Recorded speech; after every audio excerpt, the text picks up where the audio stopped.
de trompetas que anuncian la luz, Cristo muy pronto vendrá a la batalla por nuestro Jesús. Si venceremos, Cristo muy pronto vendrá.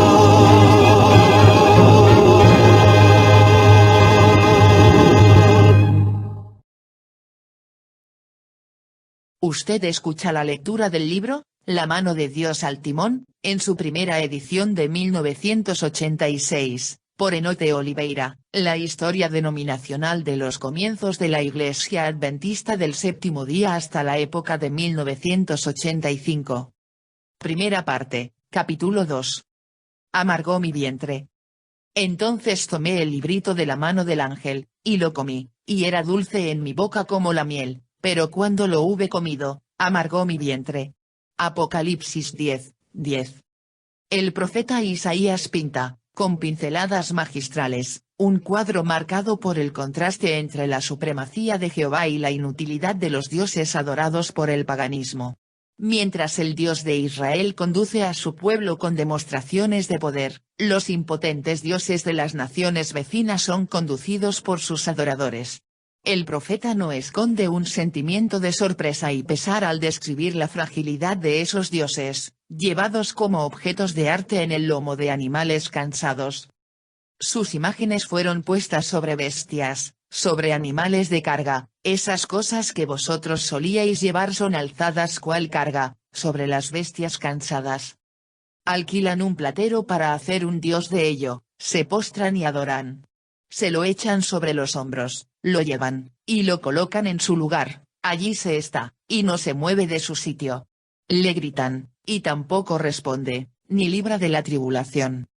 Pero, en contraste con los dioses del paganismo, cuyos brazos permanecen inertes hasta ser destruidos por la acción devastadora del tiempo, Jehová se manifiesta como, Dios vivo que con mano fuerte y poderosa dirige a su pueblo en consonancia con sus insondables propósitos y soberanos designios.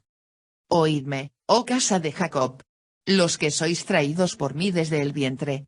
Yo llevaré, yo soportaré y guardaré. Con su brazo fuerte Dios liberó al pueblo de Israel del yugo faraónico y lo guió a través del desierto hasta la tierra prometida. Suscitó a Juan el Bautista para conducir en Judea una obra precursora, anunciando el advenimiento del Mesías, iluminó la mente de los reformadores que precipitaron la revolución religiosa del siglo XVI, y a través de los tiempos, preparó el escenario para el surgimiento del movimiento adventista. Este y otros importantes acontecimientos anunciados por los antiguos videntes, revelan de manera elocuente una presencia invisible, ejecutando sus planes en la historia. En efecto, por medio de la revelación Dios proyectó liberar a su pueblo de la tiranía egipcia. Conforme el relato, después de 430 años, en el mismo día todas las huestes de Jehová salieron de la tierra de Egipto. En los agitados tiempos herodianos, cuando Judea no pasaba de una simple provincia sujeta a Roma, cuando Israel aparecía humillado, sin rey y sin esperanzas, la mano de Dios en la historia se hizo evidente en la obra realizada por Juan el Bautista, con su vibrante y poderosa proclamación, arrepentíos, porque el reino de los cielos se ha acercado. Interpelado por la inquieta multitud con un, ¿tú, quién eres?, respondió con las palabras proféticas. Yo soy la voz de uno que clama en el desierto, enderezad el camino del Señor. Este es el que viene después de mí, el que es antes de mí, del cual yo no soy digno de desatar la correa del calzado. El ministerio de Juan el Bautista fue el cumplimiento de una obra anunciada por los oráculos divinos, y sabemos que él entendió la naturaleza de su misión y el origen divino de su llamado. La reforma conducida con ardor y valor por Lutero y sus asociados, en el amanecer del siglo XVI, fue también un movimiento de origen profético. La mano invisible que conduce el timón de la historia, movió el brazo de Lutero cuando clavó en la puerta de la iglesia de Wittenberg las 95 tesis que precipitaron la reforma religiosa que cambiaría la corriente de la historia. Jesús, refiriéndose al espíritu de intolerancia que habría de estremecer al mundo durante el sombrío periodo medieval, profetizó que si aquellos días no fuesen acortados, nadie sería salvo. La tiranía de Roma fue atenuada con los triunfos de la Reforma. Los predicadores de la justificación por la fe lograron éxito en su obra y los fundamentos de la estructura escolástico medieval fueron sacudidos. Como consecuencia de los avances de la Reforma, la intolerancia religiosa quedó circunscripta dentro de un territorio más limitado. El movimiento adventista que nació en el siglo antepasado, fue también un movimiento profético. Guiado por la mano de la providencia, surgió a fin de restaurar el fervor adventista que se había eclipsado como resultado de las especulaciones de los utopistas que, adoptando ideas postmilenialistas, anunciaron el triunfo de la civilización cristiana sobre los poderes confederados de la impiedad. Aunque las profecías de Daniel relacionadas con la historia, que van desde la Edad de Oro de Babilonia hasta el colapso del Imperio Romano, fueron interpretadas sin mayores dificultades por los investigadores del libro sagrado, había una cortina que ocultaba entre sus pliegues el significado de los acontecimientos que habrían de ocurrir entre el Cuarto Imperio y la vuelta de Cristo. Hablando sobre este nebuloso periodo profético, dijo el ángel al vidente: «Pero tú, Daniel, guarda estas cosas en secreto y sella el libro hasta que llegue el momento final. Mucha gente andará de acá para allá, buscando aumentar sus conocimientos». Y los siglos fueron arrastrándose en la irreversible sucesión de días y noches. Amaneció la era cristiana. Sobre la tierra descendió la negra noche medieval. Surgió exuberante la Reforma. Pero, a pesar de todo, permanecían oscuras importantes predicciones de Daniel, desafiando la agudeza de los exégetas a través de los siglos. En el Apocalipsis, donde están registradas las profecías concomitantes y complementarias al libro de Daniel, encontramos una significativa visión concedida al vidente de Patmos. Entre la sexta y la séptima trompeta, Juan vio un cuadro expresivo y lleno de significado: vi descender del cielo a otro ángel. Tenía en su mano un librito abierto. En efecto, el libro de Daniel, sellado durante siglos, comenzó a ser gradualmente abierto por piadosos investigadores de la palabra.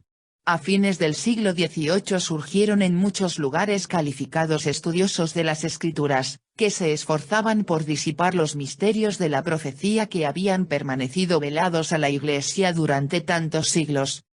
D. M. Ludlum destaca el énfasis que caracterizó a este periodo, diciendo: en su afán por entender los actos de la voluntad divina, hombres piadosos se volvieron hacia las Escrituras. En los libros de Daniel y Apocalipsis encontraron no solo una explicación satisfactoria para la impiedad prevaleciente, sino también un fundamento ideológico para combatir los males entonces existentes.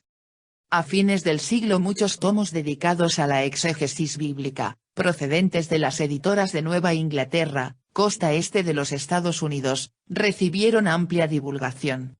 Aunque divergían en pequeños detalles, todos coincidían en la interpretación de que, los tiempos proféticos habían llegado, y que la situación presente representaba el reino de la incredulidad anunciado por la profecía, y que la segunda venida de Cristo y el comienzo del milenio eran inminentes.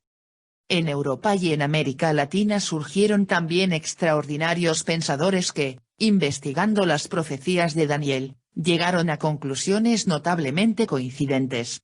Cumplíase así, en forma inequívoca, el vaticinio que anunciaba para el tiempo del fin la apertura del libro sellado. Los que se dedicaron al estudio de las profecías relacionadas con la segunda venida de Cristo, aunque conscientes de la advertencia divina de que, del día y la hora nadie sabe, estimaron que no había inconveniente en calcular el año de su retorno. En consonancia con este parecer, los estudiosos tanto del Viejo Mundo como los del Nuevo Mundo llegaron a la conclusión de que la profecía de los 2300 años, cuyo término habría de ocurrir en la primera parte del siglo XIX, marcaría la intervención de Cristo en los destinos del mundo. La expectativa de tal acontecimiento motivó en muchos países la publicación de un diluvio de manuscritos e inspiró la creación de un apreciable número de sociedades para el estudio de las profecías. El fervor adventista de aquellos días aparece apropiadamente sintetizado en las palabras de P. A. Damstedt. Primeramente, el énfasis sobre la escatología. Ocurrió en Europa, más tarde llegó a América. Muchos de los que participaron en estos estudios se convencieron de que la vuelta de Cristo y el día del juicio eran inminentes e inaugurarían el milenio, una concepción teológica conocida como premilenialismo. Al escribir sobre este despertar adventista que se inspiró en el estudio de las profecías de Daniel, Francis D. Nichols se expresó así. En ninguna parte fue aquel despertar más precioso, más definidamente organizado o más dramáticamente llevado a un clímax que en América, Estados Unidos. En este país el predicador más preeminente fue Guillermo Miller, y por eso el movimiento del advenimiento en el hemisferio occidental es generalmente conocido como millerismo.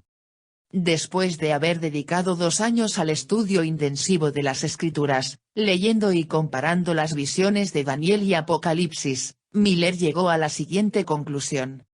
En 1818, al término de mis 2 años de estudio de las Escrituras, llegué a la solemne conclusión de que, en aproximadamente 25 años a partir de entonces, todos los asuntos relacionados con el presente cesarán. Analizando la declaración profética, hasta 2300 tardes y mañanas, luego el santuario será purificado, y comparando diferentes textos, llegó a la conclusión de que la purificación mencionada habría de ocurrir en cualquier momento en 1843, y que entonces la tierra sería purificada por la presencia divina. En las propias palabras de Miller encontramos una descripción del efecto que tal interpretación produjo en su alma. No es preciso hablar de la alegría que inundó mi corazón en vista de la feliz perspectiva, o de la ardiente ansiedad de mi alma por la participación en las alegrías de los redimidos. La Biblia era ahora un nuevo libro para mí. Realmente fue un festival de buen sentido, todo lo que se me aparecía nebuloso, místico o oscuro en sus enseñanzas, fue disipado en mi mente ante la clara luz que ahora brotaba de sus páginas sagradas, y, oh, cuán brillante y gloriosa se manifestaba la verdad. Mis conclusiones se consolidaron y comencé a esperar, velar y orar por la venida de mi Salvador. Miller transmitió a millares la esperanza que iluminó su corazón. Por todas partes multitudes se alegraron con la consoladora certeza de que en breve los justos serían galardonados y las aflicciones del siglo presente habrían de desaparecer para siempre. Al principio, la predicación de una fecha definida para la segunda venida de Cristo sufrió una gran oposición. Empero, con el transcurso del tiempo, la tendencia a establecer una fecha específica se fue cristalizando y finalmente llegó a ser aceptada por casi todos.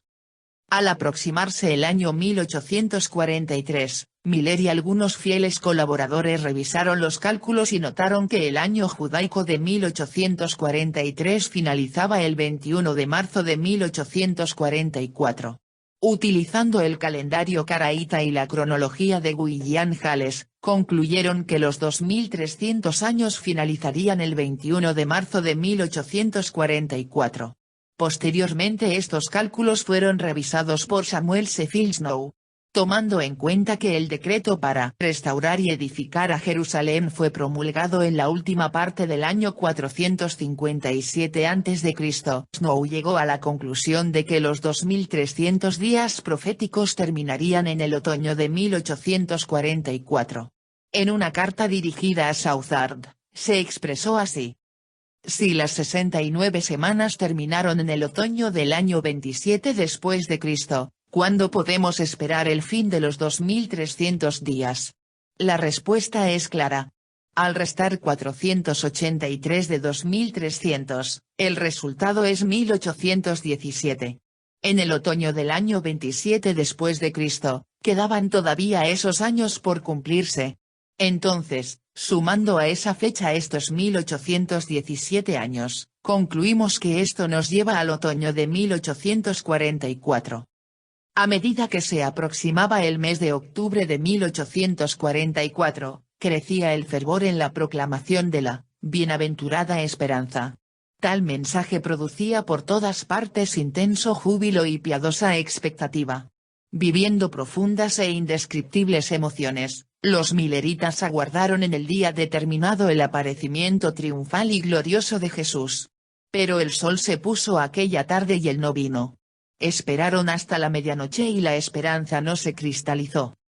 En efecto, el libro cuyo mensaje era dulce como la miel se tornó demasiado amargo para los fieles de aquellos días. Nuestras más caras esperanzas y expectativas fueron aplastadas, escribió posteriormente Hiram Edson, y nos sobrevino un espíritu tal de llanto como no habíamos experimentado nunca antes. Lloramos y lloramos hasta el amanecer. La prueba de fe y paciencia había sido devastadora. Con ansiosa expectativa aguardaban la gloriosa manifestación de Cristo. Pero el tiempo anunciado pasó y el Salvador no vino. Millares, vencidos por el escarnio, renunciaron a la bienaventurada esperanza. No obstante, los fieles y sinceros tomaron el libro de Dios y, al examinarlo, cobraron ánimo y renovaron la esperanza al leer las palabras del profeta. Aunque la visión tardará aún por un tiempo, más se apresura hacia el fin, y no mentirá, aunque tardare, espéralo, porque sin duda vendrá, no tardará. Miles de los que participaron de la amarga experiencia de 1844, desalentados, volvieron a sus iglesias de origen. Sin embargo, un grupo de piadosos investigadores de la Biblia encontró en la inspiración palabras de estímulo y perseverancia en la fe adventista. No perdáis, pues, vuestra confianza, que tiene grande galardón, porque os es necesaria la paciencia, para que, habiendo hecho la voluntad de Dios, obtengáis la promesa. Porque aún un poquito, y el que ha de venir vendrá, y no tardará. Mas el justo vivirá por fe, y si retrocediere, no agradará a mi alma. Pero nosotros no somos de los que retroceden para perdición, sino de los que tienen fe para preservación del alma. En este y en otros textos el remanente de los adventistas encontró el consuelo necesario para soportar las críticas y las burlas de un mundo irreverente y escarnecedor. Con qué fervor escudriñaron el libro divino. A menudo, escribió la señora White, permanecíamos reunidos hasta tarde en la noche, y a veces pasábamos la noche entera orando en busca de luz y estudiando la palabra. En este espíritu de súplica y piadosa investigación de las Escrituras, emergió triunfante el movimiento adventista. Dios extendió su mano con redoblada gracia y poder. Como divino alfarero, después del amargo chasco, Dios juntó los fragmentos, remodeló el cuerpo de su iglesia, la renovó con nuevas revelaciones de su voluntad y la levantó con la fuerza de su brazo, para guiarla en la proclamación del Evangelio eterno, a toda nación, tribu, lengua y pueblo. Los pioneros adventistas no comenzaron un movimiento religioso animados por el simple propósito de introducir una nueva disidencia en el seno del cristianismo. No se inspiraron en la orientación teológica o carismática de un hombre. Se sintieron parte integrante de un movimiento profético suscitado por la mano de Dios para proclamar dentro del contexto del Evangelio eterno la llegada de la hora de su juicio. En la historia del cristianismo encontramos el registro de la obra de fe conducida por hombres inflamados por una consumidora pasión por las almas. San Gregorio desde el 257 hasta el 331 después de Cristo llevó la llama sagrada de la fe cristiana a la antigua Armenia. San Frumencio cerca del 300 hasta cerca del 360 después de Cristo, con notable espíritu de renuncia, llevó las luces del Evangelio a Etiopía. San Patricio, siglo VI proclamó en Escocia el poder redentor del Evangelio. Francisco Javier desde 1506 hasta 1552 se ocupó en la evangelización del Oriente. Lutero desde 1483 hasta 1546, Calvino desde 1509 hasta 1564 y otros reformadores en Europa proclamaron con valor y audacia la doctrina de la justificación por la fe, sola fide. Guillermo Carri desde 1761 hasta 1834 se dedicó por completo a la predicación del Evangelio en la India. Adoniram Hudson desde 1788 hasta 1856 consagró la vida a la proclamación de la fe en Birmania.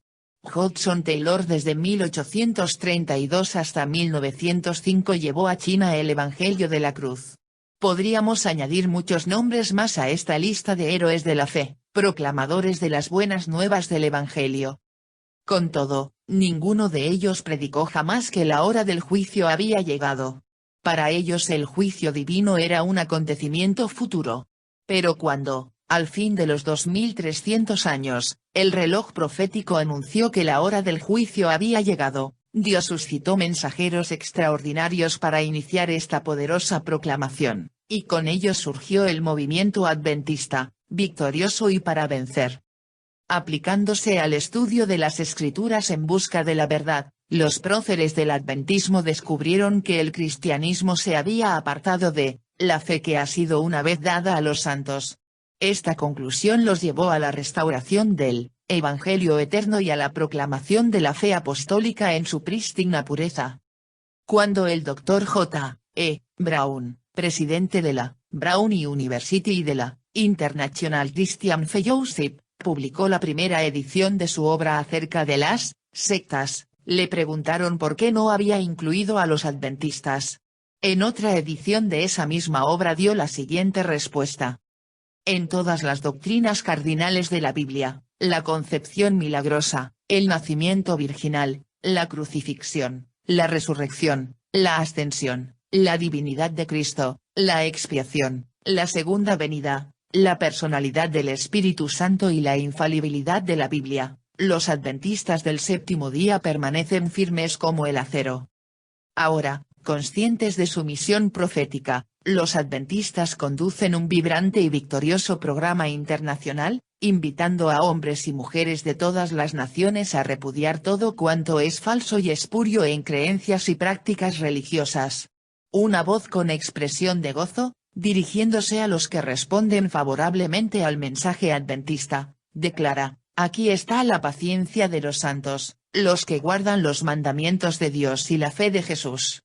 Cuando esta obra haya sido concluida, el mundo contemplará la vuelta del Hijo del Hombre con una hoz aguda para segar la tierra. Hace unos años tuve el privilegio de viajar durante 5 días en una lancha destinada al servicio del programa médico misionero en el río Amazonas. Contemplando el caudaloso río, viéndolo arrastrar en su impetuosa corriente árboles gigantescos y enormes islas flotantes, no pude contener mi admiración al reflexionar sobre la potencia del motor que impulsaba a la embarcación contra el avasallador ímpetu de la corriente.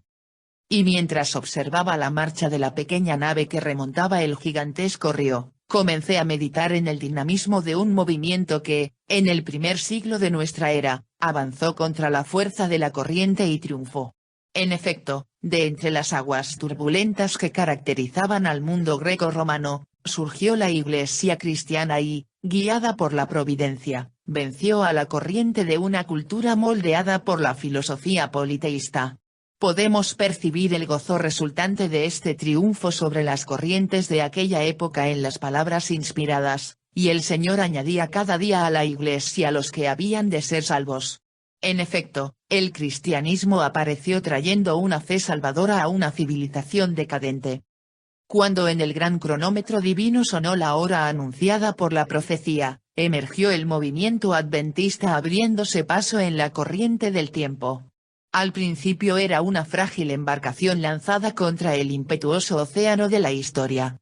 A pesar de ser agitada y sacudida por fuerzas adversas, la nave adventista, guiada por la mano divina, venció la corriente de la duda, la intolerancia y la burla, atravesó el Atlántico en dirección a Europa y, posteriormente, cruzando todos los mares, llevó a todas partes la bandera del Evangelio eterno. G. J. Paxton, ministro anglicano, en su libro, El zarandeo del adventismo, después de analizar algunos aspectos históricos relacionados con la teología adventista, en una mezcla de exhortación y censura, Subraya el espíritu triunfalista casi siempre presente en el púlpito y en las publicaciones adventistas. Empero, este vigoroso sentido de destino que Paxton califica como espíritu triunfalista, no se inspira en fábulas artificiosas sino que tiene como fundamento inamovible la palabra profética más segura. Al interpretar los antiguos oráculos, dentro de una perspectiva historicista, descubrimos inconfundiblemente que el Dios que dirige el curso de la historia suscitó el movimiento adventista para proclamar, en el fin del tiempo, el triple mensaje angélico.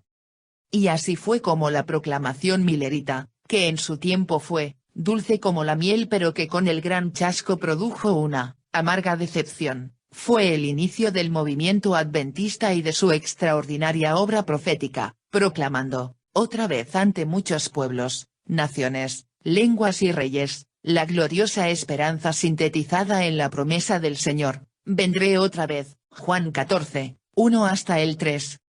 La Iglesia fue pequeña en su nacimiento, y surgió de los escombros de un gran chasco. Desde su comienzo hubo quienes preveían, y aún deseaban, su fracaso. Todavía los hay actualmente. Pero también hubo quienes creyeron en su triunfo y trabajaron para lograrlo. Confiados en la dirección divina, hombres y mujeres invirtieron todo lo que tenían en esta causa, tiempo, bienes y hasta la vida misma. Si en algún momento la nave adventista pareció vacilar en el mar de incertidumbre que asolaba al mundo, por otro lado, alentaba en toda la certeza de que una mano poderosa estaba al timón, conduciéndola con rumbo seguro. La Iglesia crece y se agiganta. Pero no debemos ignorar sus orígenes, su historia. Vale la pena conocer las peripecias que afrontó en el pasado y sacar lecciones en cuanto a su futuro, con la certeza de que la mano de Dios continúa al timón.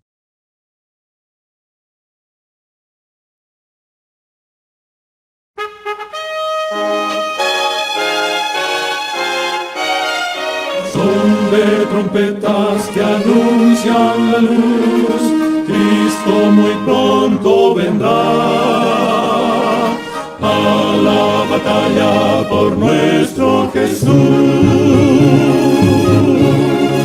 Si venceremos,